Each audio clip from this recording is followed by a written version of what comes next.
انسان کو بہت سارے امراض لگ جاتے ہیں، جسمانی بیماریاں بھی ہوتی ہیں اور روحانی بیماریاں بھی ہوتی ہیں، عقیدے اور نظر اور فکر میں بھی بیماریاں ہوتی ہیں۔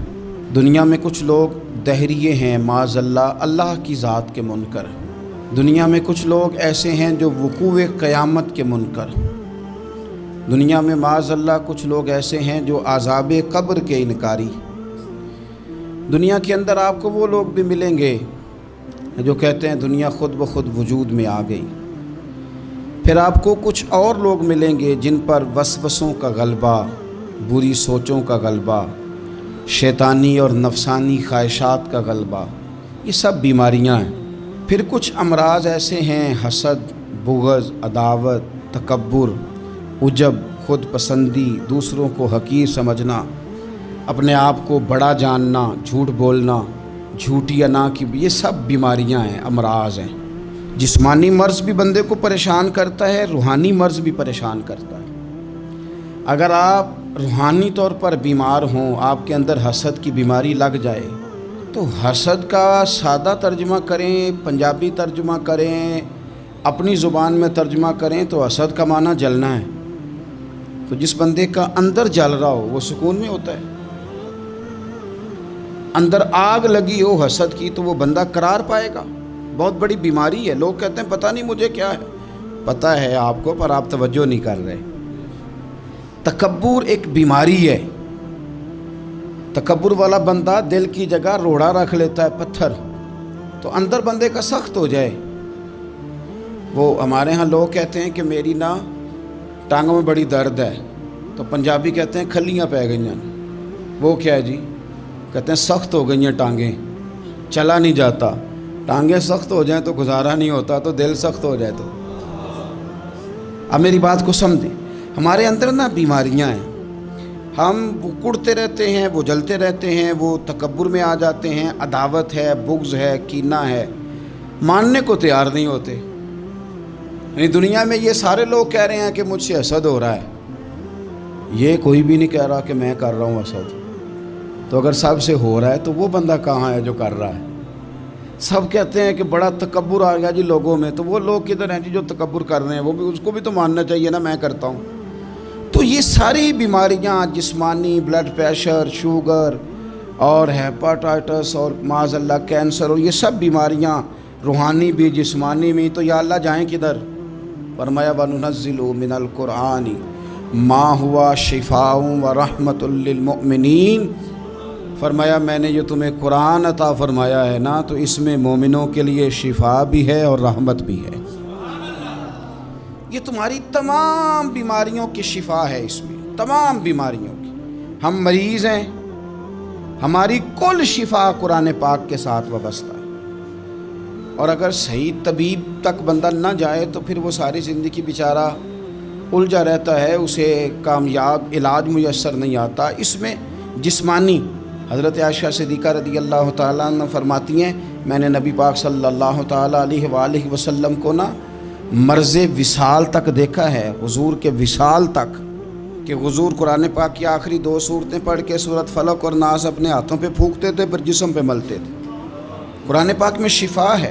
اب تو لوگوں نے دم درود کو نا اس کو بڑا ہلکا سا کام سمجھ لیا۔ ویسے بھی یہ عاملوں کے ہتھے چڑھ گیا، ملنگوں کے ہتھے چڑھ گیا، کاروبار بن گیا، تجارت بن گئی۔ ورنہ قرآن پاک کی آیات پڑھی جائیں تو حضور نے فرمایا سورہ فاتحہ میں شفا ہے، اس میں کرم ہے۔ یہ چیزیں جو بڑی ہمارے لیے سود مند تھی، فائدہ مند تھی، ہم چھوڑ گئے۔ ایک بڑی خوبصورت حدیث ہے، سنیے گا۔ حضرت ابو سعید خدری رضی اللہ تعالیٰ عنہ حدیث کے راوی ہیں، بخاری میں موجود ہے۔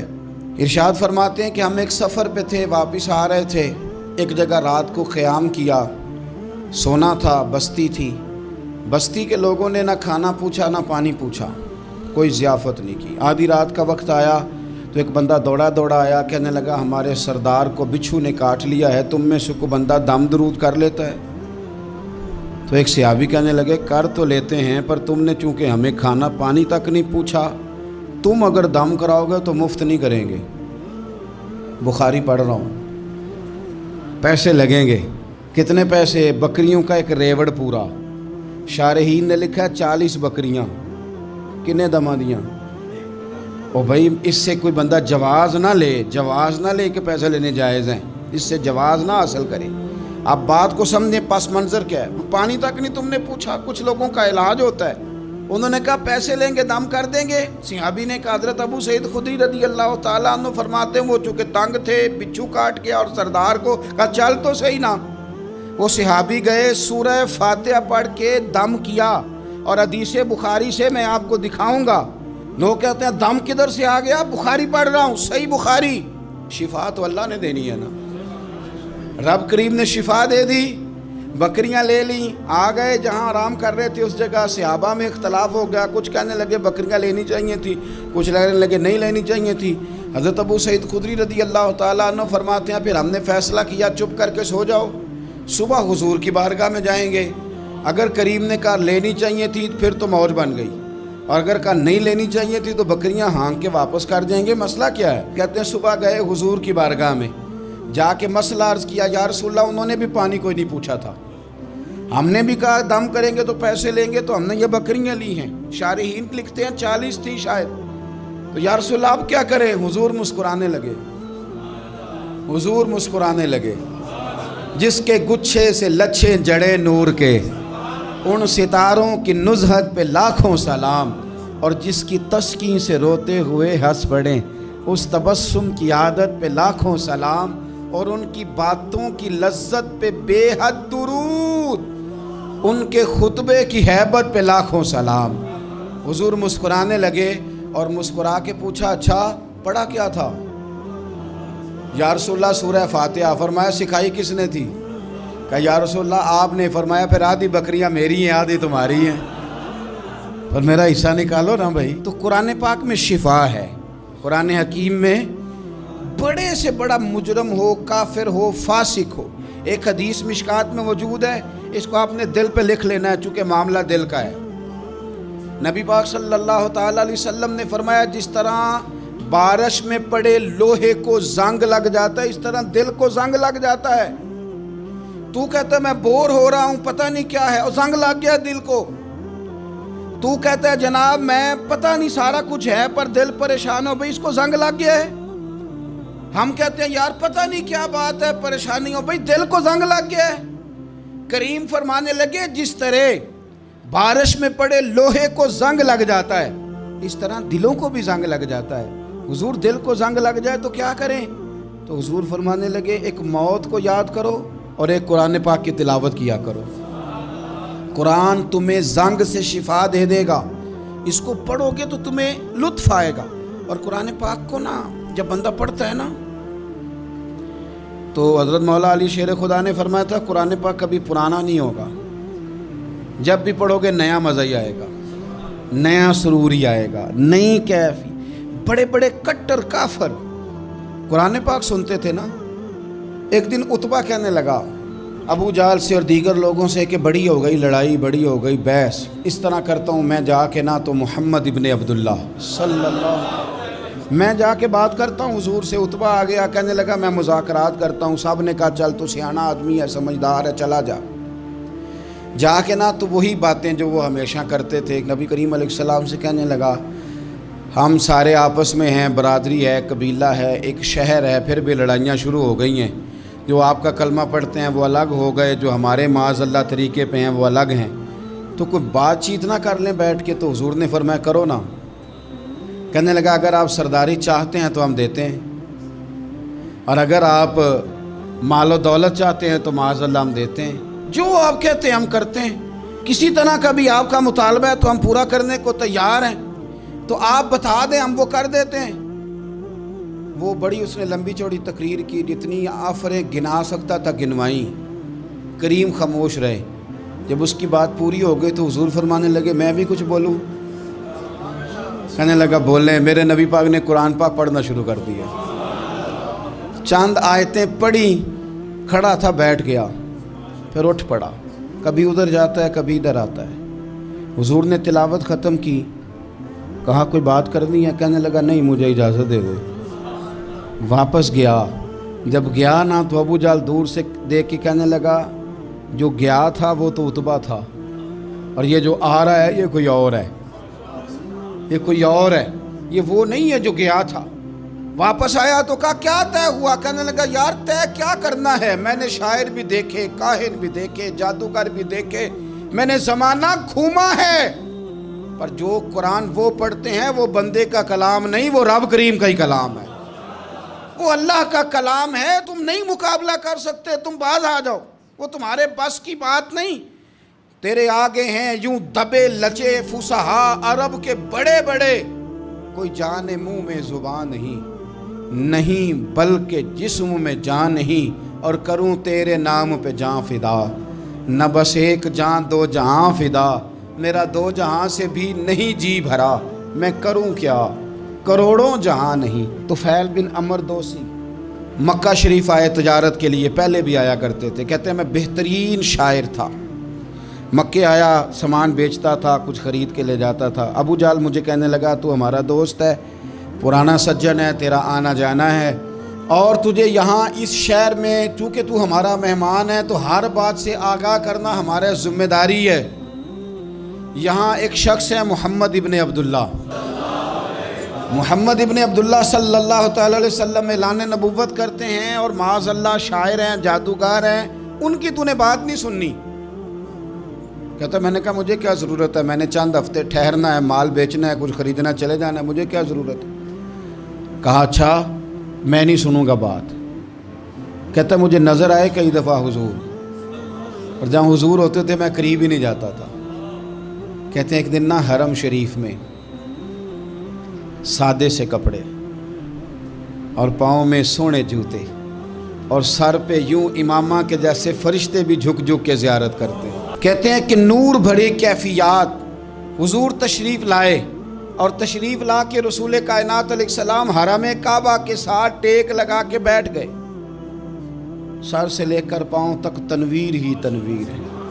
حضور تشریف فرما ہوئے، قرآن پاک پڑھنے لگے۔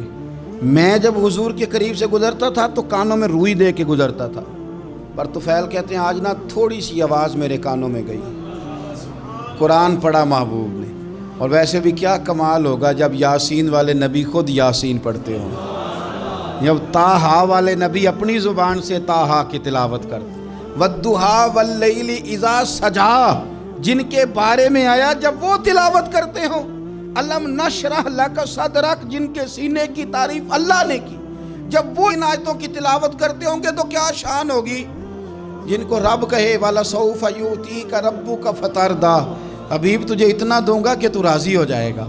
تو جب حضور خود یہ آیتیں پڑھتے ہوں گے تو انداز کیا ہوتا ہوگا۔ کہتے ہیں وہ تھوڑی آیتیں سنی پر قربان جائیں میرا تو کوئی دل ہی بدل گیا۔ میں بڑا بہترین شاعر تھا، لفظوں کے تراشے مجھے خوب آتے تھے، الفاظ کے بام و در سے میں آگاہ تھا، اچھا ادب میں جانتا تھا، پر میں نے کہا یہ کلام، یہ انداز، لو انزلنا ھذا القرآن علی جبل لرأیتہ خاشعا متصدعا من خشیۃ اللہ، یہ انداز پتھروں پہاڑوں پہ جائے تو وہ ریزہ ریزہ ہو جائیں۔ کہتے ہیں تھوڑا سا پڑا قریب نے، اور پھر نظریں جھکائے ہوئے حضور اپنے گھر گئے، سرکار چلے تو میں پیچھے پیچھے، حضور گھر میں چلے گئے تو میں نے دروازے پہ دستک دی، باہر آئے، سلام لی۔ میں نے کہا محبوبہ وہ جو آپ پڑھ رہے تھے تھوڑا اور نہیں سنا دیتے، تھوڑا اور نہیں تلاوت کر دیتے؟ کہتے ہیں رسول پاک نے نا پھر قرآن پڑھنا شروع کیا۔ میں کبھی بیٹھتا تھا کبھی اٹھتا تھا، جب حضور نے تلاوت مکمل کی تو میں نے آگے بڑھ کے ید اللہ والا ہاتھ تھاما اور دست مبارک پکڑ کے کہا سونیا، یہ مجھے کہتے تھے نہ سننا، میں نے زمانہ دیکھا ہے، میں کوئی عام آدمی نہیں، میں سردار ہوں، میں نے دنیا دیکھی ہے، مجھے قسم ہے تو آپ کی زبان سے نکل رہا ہے وہ بشر کا کلام نہیں، آپ مجھے کلمہ پڑھائیں، میں مسلمان ہونا چاہتا ہوں۔ بڑے بڑے کفل ٹوٹے۔ حضرت عمر بھی آئے تو آئے قرآن کی تاثیر کی برکت سے۔ حضرت صدیق اکبر نہ اپنے گھر کے سین میں بیٹھ کے قرآن پاک پڑھتے تھے تو رویا کرتے تھے، روتے تھے۔ مکے کے کچھ سردار کٹھے ہو کے نبی کریم کی بارگاہ میں گئے، کہنے لگے ایک تو صدیق اکبر کو منع کریں کہ قرآن اونچا نہ پڑھا کریں، اور اگر اونچا پڑھنا ہے تو پھر ان سے کہیں پڑھ کے رویا نہ کرے۔ حضور نے فرمایا اپنے گھر میں بیٹھ کے پڑھتا ہے، روتا ہے، تمہیں کیا ہے؟ یا رسول اللہ یہ ابو بکر صدیق جب قرآن پاک کی تلاوت کر کے روتے ہیں نا تو ہماری بچیاں بھی رونے لگتی ہیں۔ ہماری عورتیں گھر کا کام کاج چھوڑ کے تو صدیق اکبر کے دروازے پہ کھڑی ہو کے روتی رہتی. حضور ان سے کہیں یہ قرآن سے جو شغف ہے ان کا، کہاں گئے مسلمان جو قرآن پڑھنے والے تھے؟ کدھر گئے؟ سارا کچھ ہی ہمارا موبائل لے گیا. میں کس طرح یہ بات بیان کروں کہ کچھ لوگوں نے رمضان میں بھی قرآن پاک ایک بھی ختم نہیں کیا، رمضان شریف میں بھی ایک قرآن پاک کی توفیق نہیں ہوئی. لے گیا سارا کچھ، ہماری خوش گپیاں. کمال ہو گئی، ہم نے سوچا ہی نہیں، فکر ہی نہیں کی. سنگیو واپس آؤ، قرآن پاک سے پیار کرو، قرآن پاک سے محبت کرو، قرآن کی تعلیم حاصل کرو. لوگ کہتے ہیں میں بوڑھا ہو گیا ہوں، زبان موٹی ہو گئی ہے، قرآن کیسے سیکھوں؟ 38.5 سال کی عمر میں کلمہ پڑھا حضرت صدیق اکبر نے. کچھ صحابہ ان سے بھی عمر میں زیادہ تھے، تو بڑی عمر میں دین سیکھا کہ چھوٹی عمر میں سیکھا؟ ہمیں کیا ہو گیا ہے؟ قرآن پاک کی طرف توجہ کرو. میرے نبی پاک علیہ السلام نے فرمایا اس قرآن کی برکت سے اللہ قوموں کو عروج عطا کرے گا، اس کی برکت سے ہی قوموں کو زوال ہوگا. حضرت عائشہ صدیقہ کہتی ہیں حضور رات کو نماز کی نیت باندھتے تھے تو ایک ہی آیت پڑھتے تھے ساری رات، ایک ہی آیت پڑھتے رہتے تھے، روتے رہتے تھے. اور جب حضور روتے تھے تو جس طرح ہنڈیا ابلے تو آواز آتی ہے، اس طرح حضور کے سینے سے آواز آتی تھی. جبیر بن مطعم کہتے ہیں میں بدر کے قیدیوں کے بارے میں بات کرنے آیا حضور سے، تو نبی پاک مغرب کی جماعت کرا رہے تھے. جب میں مدینے پہنچا تو مسجد نبوی کے باہر کھڑے ہو کے میں نے حضور کی تلاوت سنی. فرماتے ہیں بس میں تو بات کرنے آیا تھا نا، تو وہ آیتیں سنی تو مجھے یوں لگا مجھ پہ بجلیاں گر رہی. کون ہے جو میرے دل کے کفر اور کفل دھو رہا ہے؟ بس قرآن سنتا گیا اور رب مجھے ایمان کی توفیق عطا فرماتا گیا. میں نے کلمہ پڑھ لیا، مسلمان. قرآن ہی ہمارے ہر مسئلے کا حل ہے. میں کیا کروں؟ قرآن پڑھتے ہیں ہمارے ہاں، پر قبروں پہ پڑھا جاتا ہے، پر ختموں پہ. کیا قرآن پاک کا یہ حق نہیں تھا کہ وہ شادی والے دن بھی پڑھا جاتا؟ کیا قرآن پاک کا یہ حق نہیں تھا کہ وہ اسمبلی میں بھی پڑھا جاتا؟ قرآن پاک نہ شکایت کر رہا ہے، شکایت کرتا ہے کہ ان لوگوں نے نا مجھے ختموں پہ پڑھا ہے، اسمبلی میں نہیں پڑھا. وزیر اعظم کے خطاب سے پہلے تلاوت ہوتی ہے تو یہ تلاوت کے بعد یہ اعلان کیوں نہیں کرتے کہ ہم کریں گے وہ جو قرآن کہے گا؟ صدر کے خطاب سے پہلے تلاوت کراتے ہو تو یہ کیوں نہیں کہتے کہ اب ہوگا وہ جو قرآن کہہ رہا ہے؟ اسمبلی کا اجلاس تلاوت قرآن پاک سے شروع کرتے ہو تو یہ بھی تو کہو نا قرآن کے مطابق فیصلے ہوں گے. عدالتوں میں قسمیں اٹھانے کے لیے قرآن رہ گیا ہے، اس پہ ہاتھ رکھ کے کہو جو کہوں گا سچ کہوں گا. آج کے بعد وکیل بھی ہاتھ رکھے نا قرآن پاک پہ، جج بھی ہاتھ رکھے قرآن پاک پہ، گواہ بھی رکھے، ملزم بھی رکھے، اور مدعی بھی بتائے کہ اس نے پرچہ صحیح درج کرایا ہے، اس نے صحیح درج کرایا ہے، نام صحیح لکھوائے، اور یہ سارے بتائیں جج سے لے کر ملزم تک کہ ہم فیصلہ وہ کریں گے جو قرآن پاک نے ہمیں کہا ہے. صرف قسموں کے لیے رہیں گے. 2 صورتیں پڑھنی نہیں آتی اور تم بیچ میں قرآن پاک کو لا کے قسمیں اٹھاتے ہو. وہ تاجر جو دکان شروع کرنے سے پہلے تلاوت کراتا ہے کس لیے کراتا ہے؟ کہ میں تجارت قرآن پاک کے مطابق کراؤں گا، اس لیے کراتا ہے. وہ تو کہتا ہے ذرا دکان صحیح چلے، ذرا برکت آ جائے. برکت نری تلاوت کرانے سے نہیں آئے گی. قرآن کے مطابق تجارت کر، پھر زیادہ برکت آئے گی. قرآن کے مطابق قرآن کے علم کو عام کیا جائے، قرآن کے نور کو عام کیا جائے، قرآن پاک کے ادارے مضبوط کیے جائیں.